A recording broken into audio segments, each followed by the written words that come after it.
Les expulsions forcées en Chine, source majeure du mécontentement social, ont augmenté considérablement au cours des 2 dernières années.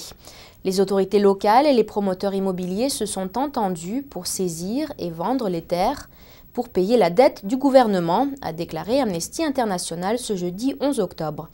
Les litiges de propriété dans un pays où le gouvernement est le propriétaire légal de toutes les terres sont souvent violents et ont conduit à une instabilité sociale croissante.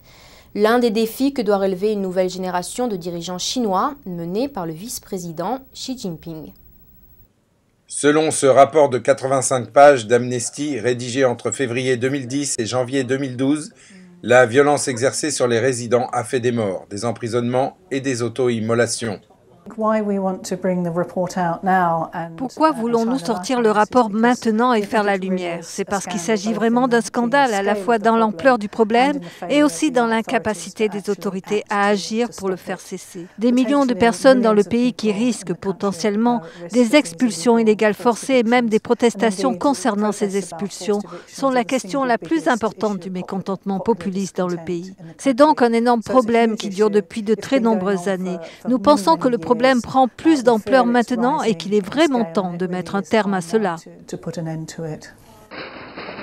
Les ventes de terres par les gouvernements locaux ont grimpé en même temps que les fonctionnaires sont mobilisés pour atteindre les objectifs ambitieux fixés par Pékin de construire des infrastructures dans un plan de relance économique de 4 trillions de yuan, soit 637 milliards de dollars. Ce plan a été lancé fin 2008 alors que la crise financière mondiale faisait rage.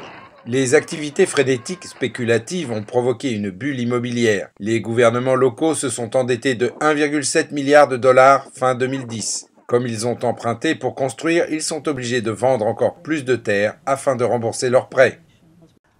Notre recherche montre que l'un des principaux moteurs derrière cela est que les autorités locales ont généré d'énormes dettes et cherchent maintenant à financer ces dettes en saisissant et en vendant des terres dans des transactions suspectes avec les promoteurs immobiliers, mais qui est l'un des plus rapides moyens de compenser ces dettes.